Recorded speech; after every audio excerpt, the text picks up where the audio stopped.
Salut à tous, konnichiwa, annyeonghaseyo. Moi c'est Meli-chan de Weirdo, hajimemashite. Déjà un grand merci à l'algorithme qui fait que tu te retrouves devant cette vidéo. Merci, merci, merci. Et juste, ce sera une présentation du concept un peu de la chaîne, histoire de savoir dans quoi est-ce que tu mets les pieds en fait. Donc on va parler de la langue coréenne, l'apprentissage de la langue coréenne, japonais, K-drama et rap, hip-hop japonais. Voilà, ce sera essentiellement les quatre thèmes pour l'instant. Pour l'instant. Alors, pourquoi cette chaîne J'ai commencé à apprendre le coréen, bon, enfin, à apprendre, là je suis au Hangul hein, pour l'instant, mais j'ai remarqué que souvent, que ce soit sur YouTube ou sur Insta, voilà, toutes sortes de réseaux confondus, euh, quand on cherche en fait des personnes qui apprennent la langue, on tombe souvent sur des personnes qui parlent déjà la langue, qui vont avoir un niveau comme ça, et qui vont, voilà, qui vont te dire, ouais, alors les erreurs à ne pas faire quand tu apprends telle langue, nanana, des choses comme ça. C'est très intéressant, il n'y a pas de souci, c'est super instructif, mais je trouve que ça pourrait être sympa d'avoir quelqu'un qui montre en fait le processus d'apprentissage.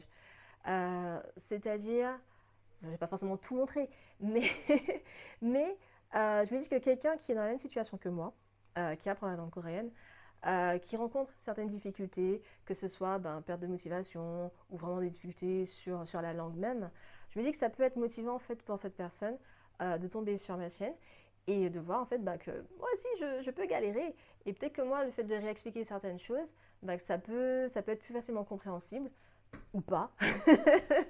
Mais voilà, c'est la réflexion en fait que je me suis faite. Vous me direz si vous êtes d'accord hein, d'ailleurs. Donc voilà, donc après 2 ans d'hésitation, parce qu'à la base c'était sur le japonais, je vais expliquer ça tout à l'heure, je me lance enfin. Donc ça a commencé comment cette histoire-là? Au début, je m'intéressais qu'au japonais, ok, à la langue japonaise. C'est parti de quoi? Bon, bien sûr, voilà, Japon, animé, Japon, c'est le grand classique. Mais en vrai, moi, ce qui m'a vraiment donné envie d'apprendre le japonais, c'est quand j'ai découvert le rap japonais, rap hip-hop japonais. C'est arrivé comment ça?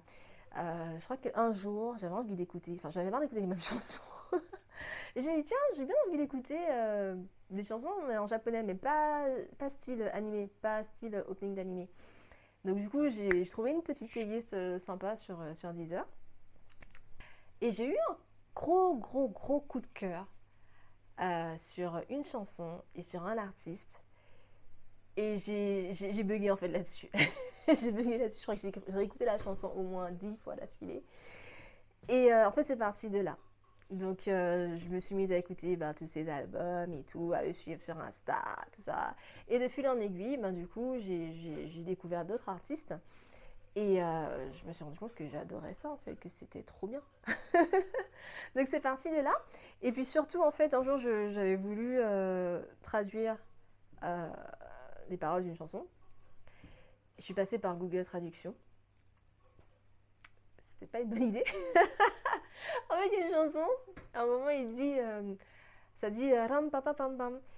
Littéralement, ça veut rien dire, mais en fait, ça l'a écrit quand même, ça l'a retranscrit quand même en katakana. Et effectivement, en katakana, ça met pan pan pan, comme le pain. Ça m'a traduit le truc, le pain de pain lampada. Et là, je me suis dit non, non. Là, tu sais quoi, on va apprendre le japonais, ma fille, ce sera plus simple. Et donc, du coup, je me suis lancée là-dedans. Je crois que j'ai acheté plusieurs bouquins. Minna no Nihongo. J'avais pris aussi un bouquin pour les kanji, trucs comme ça, machin. Donc, j'étais à fond, à fond, à fond, à fond. Et c'est quelque chose que je partageais en fait j'allais dire via mes réseaux, mais juste via WhatsApp, dans mes statuts WhatsApp. Pourquoi WhatsApp? Parce que c'était plus safe. Parce que c'était WhatsApp, c'est qui? C'est ma famille, mes amis et certains collègues du boulot. Et encore, je peux encore sélectionner qui parmi ces 3 groupes de personnes peut voir les statuts en question. Donc c'était plus safe en fait à ce niveau-là. Donc c'est pour ça que j'avais choisi WhatsApp à l'époque. Et comment dire? Je pense que ça n'intéressait pas grand monde. Je pense que les personnes dans mon cercle, dans mon entourage, sont pas spécialement intéressées par le Japon, en tout cas pas par la langue japonaise. Voilà. Donc c'était un peu comme si je parlais dans le vide en fait. Mais j'aimais quand même bien faire ces vidéos-là en fait, sur les choses que je trouvais sympas, sur la langue et tout. Donc j'avais continué à le faire. Et un jour, j'ai un pote qui m'a dit ouais, mais pourquoi tu partages pas en fait sur les réseaux? Parce que mon WhatsApp c'est bien, mais tu trouveras d'autres personnes plus facilement qui seront intéressées par ça via les réseaux, d'autres réseaux que WhatsApp. Et effectivement, je sais que c'était vrai.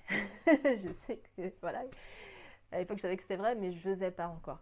Je n'osais pas parce que ben, j'avais peur de m'exposer, en fait. Je sais que sur les réseaux, les gens sont parfois très, très méchants. Donc, je ne me sentais pas prête à faire ça. Et je ne l'ai jamais fait. Voilà. Mais 2 ans plus tard, on y est. Voilà, donc j'ai décidé de franchir le pas. Je me suis dit, on va commencer en 2025, janvier 2025. C'est purement symbolique, hein, mais voilà, nouvelle année, nouvelle résolution. Voilà, on affronte ses peurs, lol. Et donc voilà. Ce qu'il faut savoir, c'est que aussi, j'ai mon apprentissage du japonais, j'ai arrêté. Ça fait au moins 1 an que j'ai pas bossé mon japonais. 1 an. Et en fait, ça me manquait beaucoup, même si j'ai continué à écouter la musique et tout. Et le frein que je rencontrais souvent, c'était ben, la sensation de devoir tout reprendre au début. Et j'arrivais pas à m'y remettre parce que à cause de ça, en fait, je me disais purée, encore, faut que je recommence encore. Et c'était démotivant. Et en fait, entre-temps, j'ai commencé à regarder des K-dramas. Merci Netflix.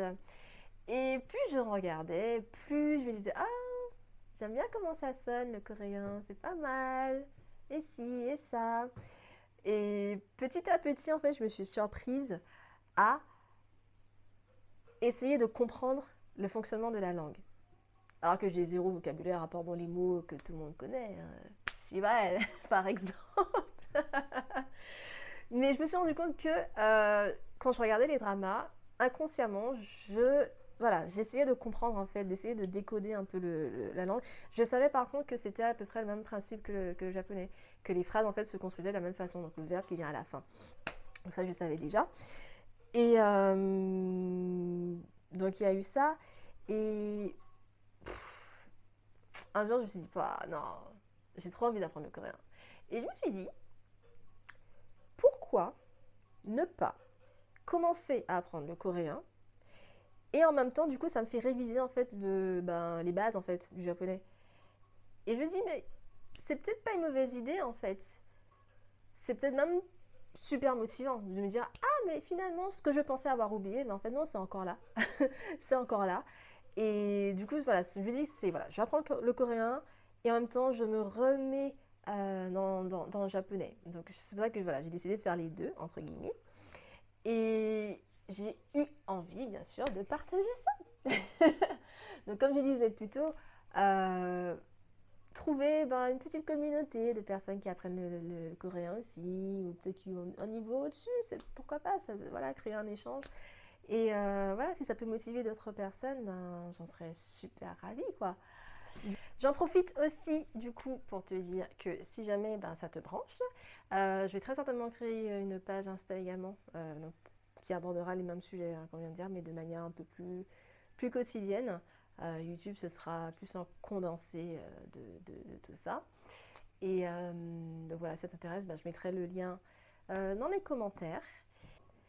Donc voilà, si toi aussi, t'apprends le coréen, si t'es intéressé par les K-dramas, si t'écoutes du rap japonais, ou si curieuse de savoir ce que c'est, voilà. Écoute, n'hésite pas à t'abonner à la chaîne, à liker cette vidéo, à la partager avec d'autres personnes qui apprennent le coréen, le japonais également, ce serait sympa. Et puis on se dit à très bientôt pour les prochaines vidéos qui vont suivre. Voilà. Merci d'avoir regardé. Bisous.